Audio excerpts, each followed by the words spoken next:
So the provocative party was last night, and it was super cool. It was super dope, super sexy. It was intimate. It was about maybe 25 people there, which if you've come to provocative parties in the past, you know that they can literally go, in terms of the amount of people that come out, there could be anywhere between 20 to 100 people. Um, my last provocative party back in November when I did it for my birthday, it was a lot of people. I want to say like maybe a little over 80.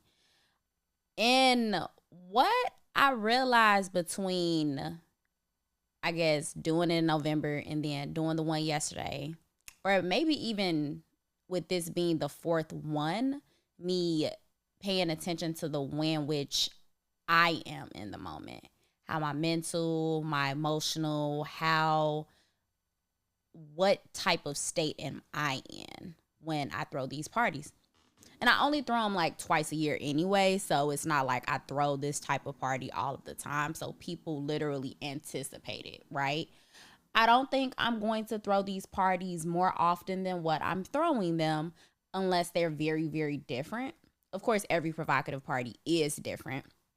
That's one thing I pride myself on, is that I try to every single time create something that is memorable for the people there. And even if you come to every single provocative party, you know that it's going to be different every single time. So you won't get bored. You won't say like, oh, if you've been to one, you've been to them all. No, I make sure it's different every single time. You never really know what you're going to get at a provocative party. And that's the provocative way, of course. That said, my anxiety uh, was not out of hand last night. And I can appreciate that. That could probably be attributed to a couple different factors. But considering the emotional and mental state I've been in the past month, and then for me to just kind of celebrate the 3-year anniversary of Provocative, of course, I started Provocative as a podcast 3 years ago on 6/9 National Sex Day. And just to kind of acknowledge and appreciate and celebrate the progress that I've made as a podcaster, as a sex coach, as a sex educator, as a content creator, all of those things. So last night was super, super dope, super dope. Of course, I did my throat choreography class, which is, I feel like every time I do throat choreography, because at this point, I've done the throat choreography demonstration twice at the provocative party, but I've done it, like, obviously I teach this as a class, so I've done it multiple times at this point, whether it be private one-on-one sessions or group classes or virtual classes. But every time I do the throat choreography class, because the throat choreography class is actually meant to be a 2 to 3 hour class, I can only give people highlights. That said, when I do the throat choreography demonstration at the provocative parties, it's literally just a preview. It's just a preview. I literally can't sit there for 2 3 hours with a big group, doing a full class. So if you were in attendance, that was just a preview. If you've gone to multiple events, you know that literally every time I do that demonstration is something different. But if you haven't experienced it, now you have some insight into what goes on at the provocative party. I basically give people a lot of previews of the services and offerings that I have, right? So at last night's party, we did a lot of sensory and sensual play, which was super sexy. It made for a really great experience. I was giving sensual massages. And when I tell you, everybody that either sat on the chair or laid on my table got up like, yo, that was amazing. And mind you, I'm only doing these massages and, play. And I have to call it sensual play because I'm not just giving a massage. I'm providing an experience. So I'm getting up there. I might tie you up. I might use a feather on you. I might spank you. I might flog you. But I'm also giving you a massage at the same time. So it really is sensual play. Gave a demo of that. Now, if you book that with me, that is an hour and a half long experience. So when I actually do that for clients and they book me for those types of things, it's an hour and a half long experience. So I was giving people a 10-minute kind of like demonstration, and they were like, "Yo, that was amazing."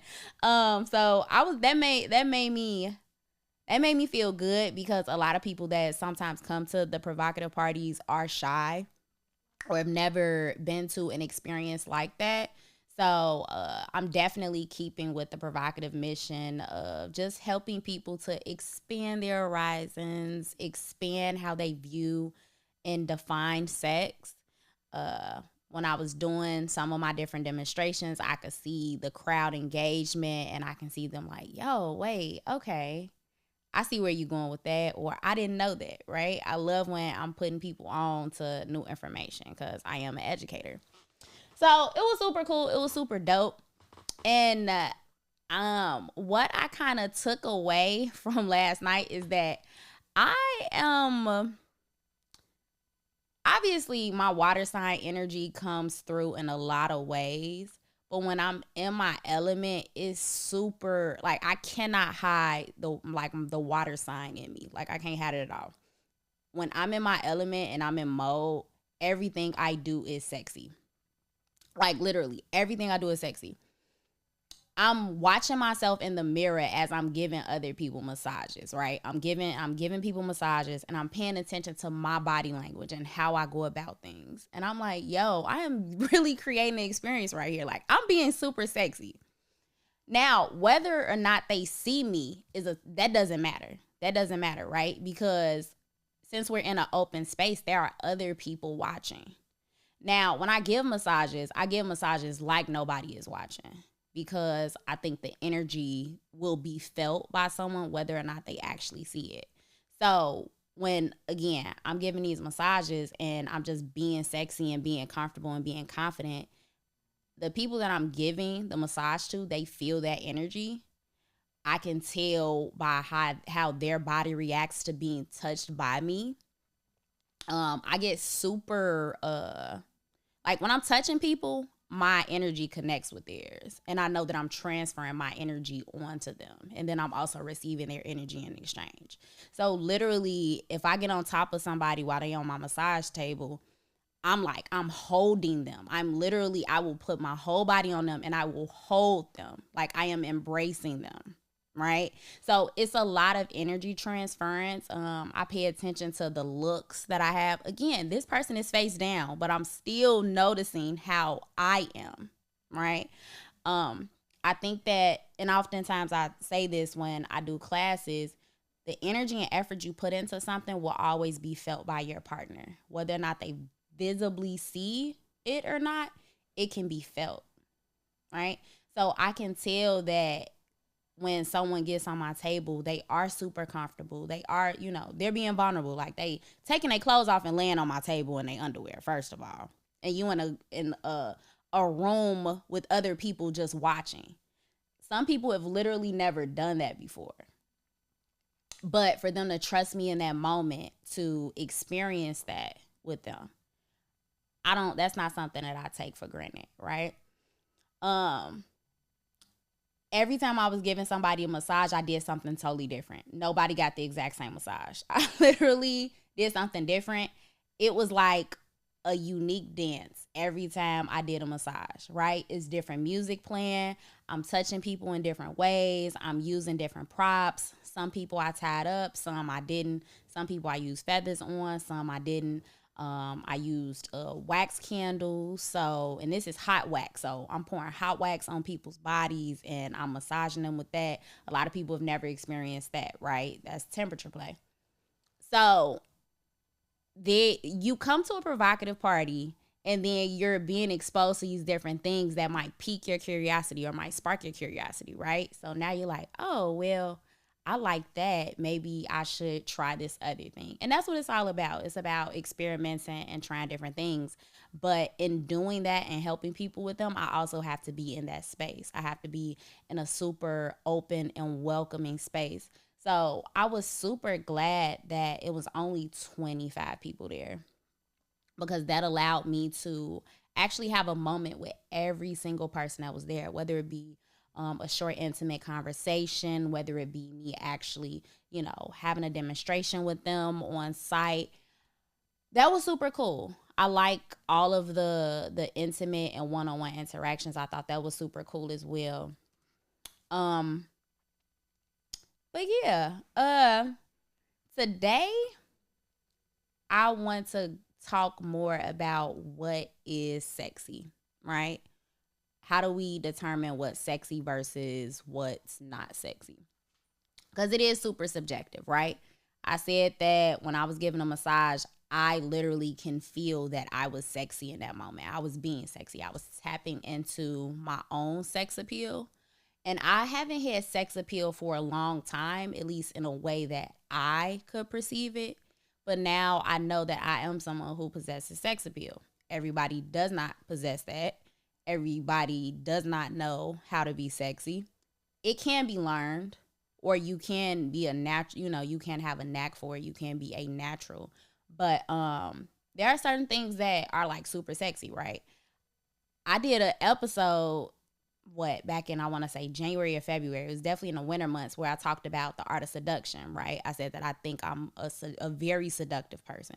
I didn't know it in the past, but then through reading the art of seduction, I realized like, oh, I do a lot of seductive shit unintentionally.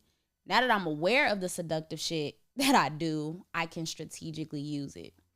The same thing applies with my sex appeal, right? Because I can walk into a room with my natural energy and not actually say anything, right? But I can literally, people will gravitate towards me, or they'll pick up on that energy, because I am someone who possesses sex appeal. I am seductive. I am very confident, right? I've not always been confident. Insecurity does not align with sex appeal at all. So the person that feels good in their body, who, regardless of your body type, right? We're not talking about, oh, well, this person goes hard in the gym, so it's easy for them to wear a two-piece. No, I'm talking about somebody that is not insecure at all with their body. They really feel good about their body.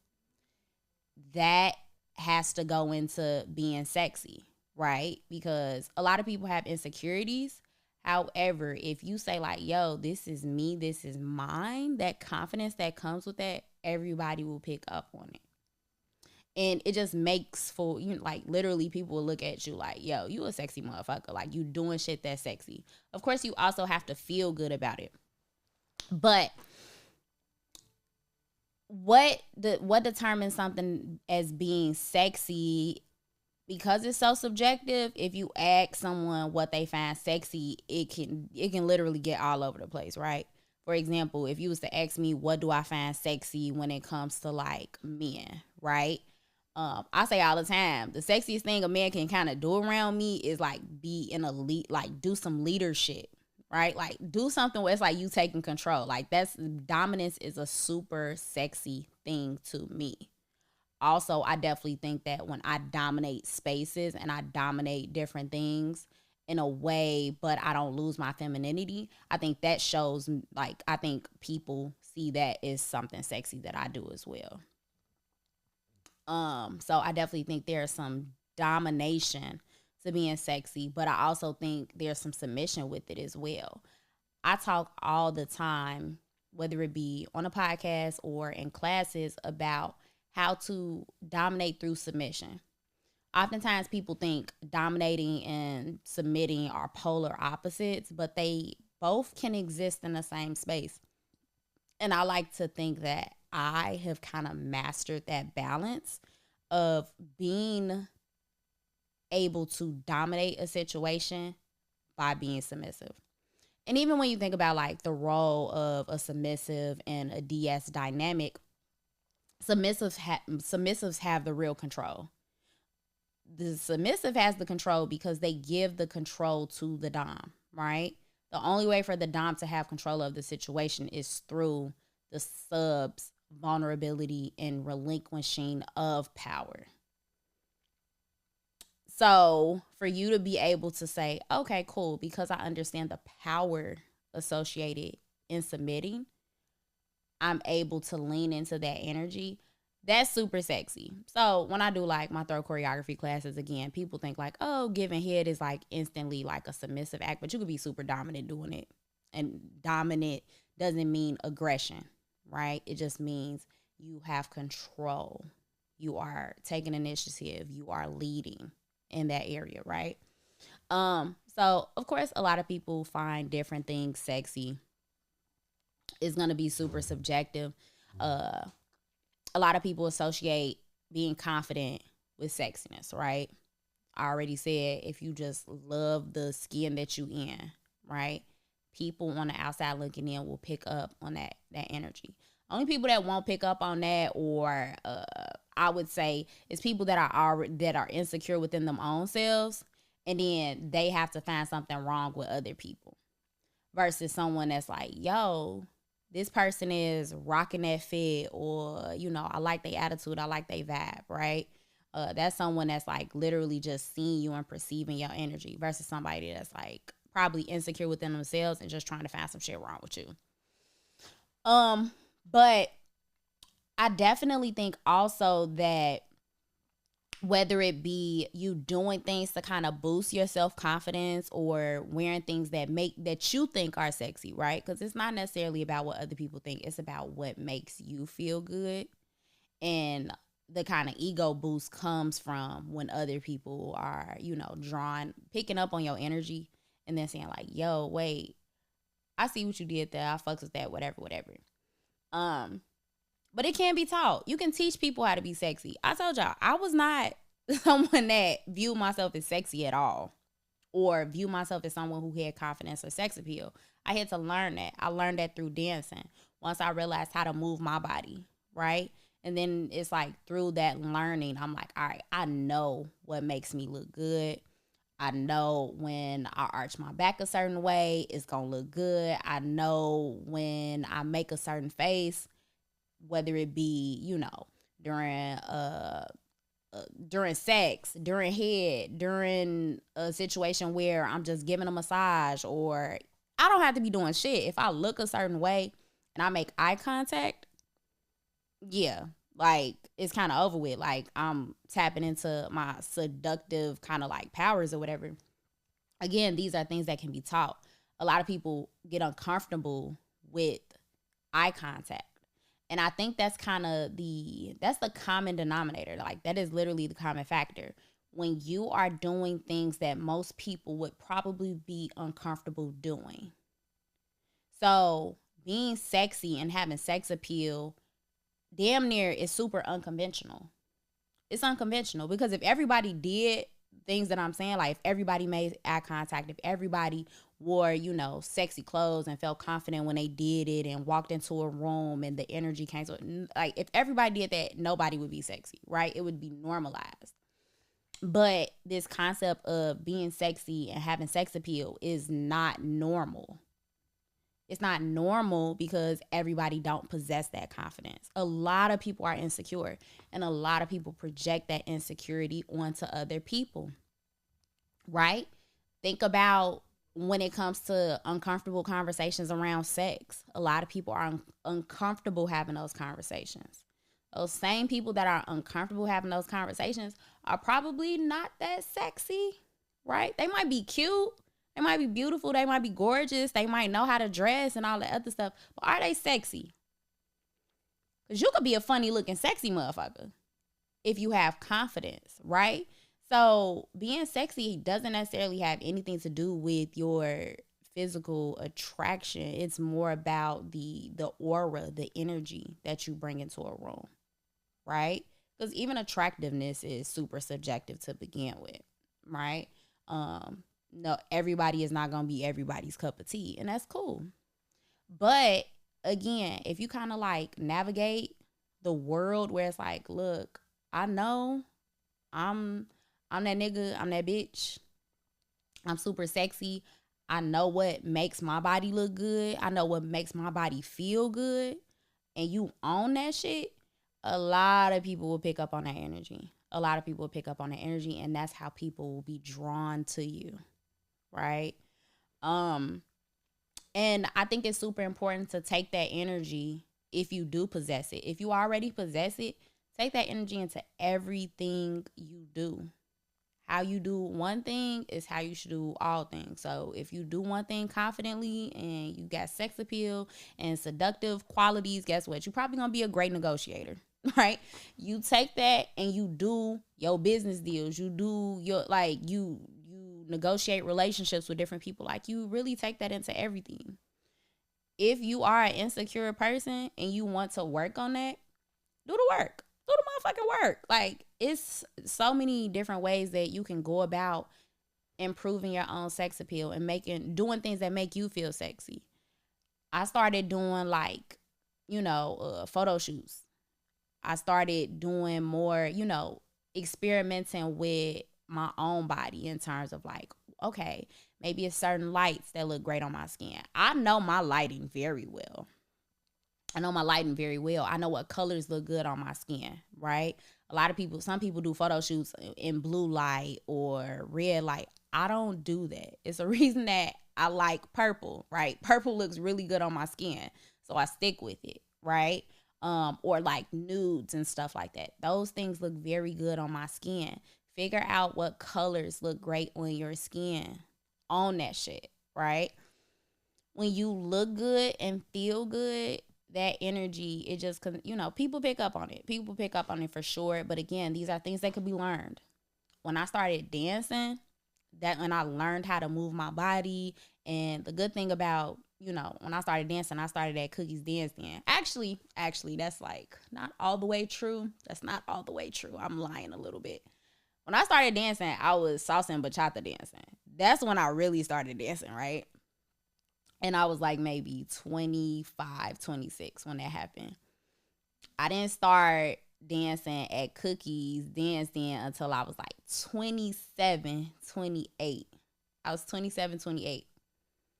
And that was when, okay, because I already had a little dance experience. Then I'm like, all right, cool. This is more sensual. This is more sexy. What I love about classes when I was taking them at the Dance Den is that they make you look in the mirror and pay attention to your faces, right? So I got super comfortable with the faces I would make, which translated into my bedroom faces, like the faces I make when I'm having sex, right? So the best way I could put this is that you have to practice whatever the fuck you want to be good at. And guess what? You could practice being sexy. You could practice that shit. Don't feel like, oh, well, I'm not sexy, so just like that's the end of it. Like, no, you can literally you can be sexy in your own way, right? I'm not saying you're gonna be the sexiest motherfucker walking around. However, you could be really sexy in your own way, and that energy, again, people will pick up on it. People will pick up on your confidence. People will pick up on the sex appeal that you begin to develop, your clothing choices when you do kind of tap into that energy. All of that will be seen by you, by the people that know you. And yeah, there are a lot of pros to, being a sexy motherfucker, right? Because again, I keep talking about being sexy, but the huge thing is the confidence associated with it. When you can walk into a room and not care what people think of you because you're comfortable with who you are. That's super sexy. Confidence is sexy. There are a lot of different things, again, that people deem as sexy, but I'm willing to bet that if you ask anybody, nobody is going to say insecurity is sexy. Nobody going to say that shit, right? When it comes to defining what that looks like, people going to have all these different opinions, but confidence is going to be high up there when it comes to what makes something sexy or what makes someone sexy. When they know what they doing, right? The confidence in knowing what you're doing. Super sexy, right? It could be the way somebody walks. Everybody don't know how to walk. It sounds crazy. It's like, duh, Jody, if you got legs, you know how to walk. Everybody don't know how to walk. You ever seen a motherfucker like walk in some heels and you could tell they don't know how to walk and they look super insecure like they finna fall? That's not sexy. It's nothing sexy about that. When you know what you're doing, that is sexy, right? So it could be, all right, cool. I walk best in these types of shoes because I have a really cute stride and I can do it this way. Practice that. Figure out what works for your body, what works for you, what makes you feel good, what makes you feel sexy. And yeah, I think we all can, become sexier people. So yeah. I think I'm gonna end it there for today. It's again, it's the day after 6/9, so we celebrated National Sex Day yesterday, the 3-year anniversary of Provocative. I'm super happy. To everybody that tunes in and listens to the show, I really appreciate you guys. Please, please, please leave reviews. Leave reviews. If you enjoy the content, if you enjoy what I do, please leave a review. If you are listening on Apple in particular, leave a review. Give me some feedback. Tell me what your favorite episode was. Like, I enjoy that. If you decide to send me a DM because you listen on like iHeartRadio or Spotify or some shit, that's fine. But if you listen on Apple Podcasts, please leave me a review. Don't forget to rate the show. And I got some more announcements coming up. It's June, so in the Tease University platform. So anybody that is listening, you already know, or if this is your first time listening, you might just now be finding out. But I am the resident sex expert at Tease University, which is a all-in-one virtual platform. There are sex classes on the platform, fitness classes. It's a membership-based platform. This month, I am teaching Bedroom Blueprint. The Bedroom Blueprint is a course that I created to give you all of my tips and tricks on how to be a porn star in the bedroom. And every week we focus on something different. So it's been super exciting to be doing that. Tomorrow is day 2 of that that live camp. And it's only this is a 4-week camp. The Bedroom Blueprint is a longer course. It's actually 6 weeks, but in Tease University, it is only 4 weeks. So each week we focus on something different. So ladies, if you're listening, go sign up for Tease University. You get access to all of the camps that are in the platform, and not just mine. And you also get access to any of the previous sex classes that I've done, whether it be Kink 101 or anything like that. Also, if you're a patron, you get access to these things as well. So that's another option. What else? I will be performing at a live show at the end of this month, at the end of June. Shameless Sex Podcast is coming to Chicago, and I will be performing there. So you guys can grab your tickets if you want to come see me. And then merch is always available. Y'all see my shirt. I'm sad. I think I need some head. That's like one of my favorite things to say, and also one of my favorite shirts. So if you guys want to grab merch, it's on prhoevocative.com. If you guys want to book me for one-on-ones as your sex coach, if you got a question or you got something that you really want to talk to me about, work on, those are options as well. And then, of course, you guys can always, if you are in Chicago, of course, you can book me for sensual massages. And if you are not in Chicago and you want to fly me out, then that's a whole nother, conversation. So either way, you guys can email me and we can figure it out from there. But yeah, on that note, I'm going to close it out and I will talk to you guys next time.